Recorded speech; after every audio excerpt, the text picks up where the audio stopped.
Hi everyone, welcome back to our YouTube channel. ഇന്ന് നമ്മൾ ചെയ്യാൻ വേണ്ടി പോകുന്നത് 2024 മെയ് മാസത്തെ കറണ്ട് അഫെയറുകളാണ്. 5 വയസ്സുള്ള കുഞ്ഞിൻ്റെ മൃതദേഹം മടിയിൽ വെച്ച് മിങ്ങിപ്പൊട്ടുന്ന പാലസ്തീൻ വനിതയുടെ ചിത്രം പകർത്തിയ റോയിറ്റേഴ്സ് ഫോട്ടോഗ്രാഫർ മുഹമ്മദ് സാലോമിന് ഈ വർഷത്തെ world press photo award.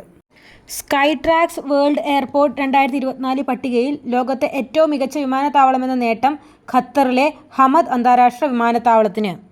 Artificial intelligence കമ്പനിയുടെ ഓപ്പൺ AI-യുടെ ഇന്ത്യയിലെ ആദ്യ ജീവനക്കാരിയായി പ്രഗ്യാ മിശ്ര നിയമിതയായി.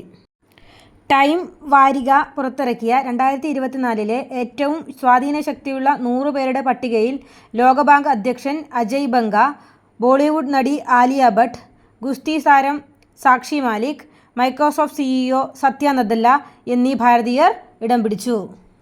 ലോക ടെന്നീസ് 1-ാം റാങ്കിൽ എത്തുന്ന ഏറ്റവും പ്രായം കൂടിയ കളിക്കാരനാണ് നൊവാക് ജോക്കോവിച്ച്.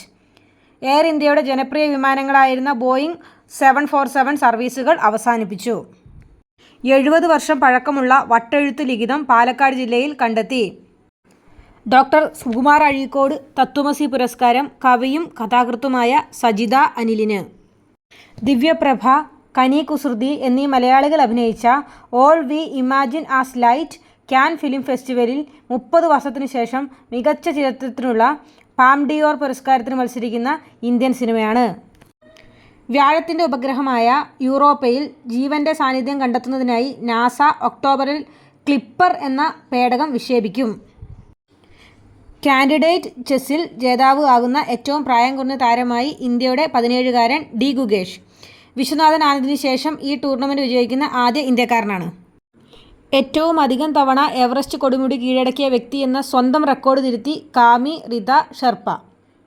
29-ാം തവണയാണ് എവറസ്റ്റ് കീഴടക്കിയത്. ഇന്ത്യയുടെ സഹായത്തോടെ നവീകരിക്കുന്ന ശ്രീലങ്കയിലെ തുറമുഖമാണ് കാങ്കസാന്തുറെ തുറമുഖം. 2025 ലോക ജൂനിയർ ബാഡ്മിൻ്റൺ ചാമ്പ്യൻഷിപ്പിന് ഇന്ത്യ വേദിയാകും. ആസാമിലെ ഗുവാഹട്ടിയിൽ ആണ് മത്സരങ്ങൾ നടക്കുന്നത്. രാജ്യത്തെ ആദ്യ തദ്ദേശീയ ആളില്ലാ ബോംബർ വിമാനമാണ് FWD-200B. കേന്ദ്ര കാലാവസ്ഥാ നിരീക്ഷണ കേന്ദ്രം ഉഷ്ണതരംഗം പ്രഖ്യാപിച്ച കേരളത്തിലെ ആദ്യ ജില്ലയാണ് പാലക്കാട്. SK പൊറ്റക്കാട് സ്മാരക സമിതിയുടെ SK പൊറ്റക്കാട് സ്മാരക പുരസ്കാരം KP രാമനുണ്ണിക്ക്. ഹൈന്ദവം എന്ന കൃതിക്കാണ് പുരസ്കാരം ലഭിച്ചത്.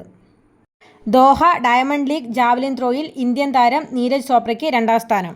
ഇഷ്ടപ്പെട്ടാൽ ലൈക്ക് ചെയ്യുക, ഷെയർ ചെയ്യുക, സബ്സ്ക്രൈബ് ചെയ്യുക. ബൈ.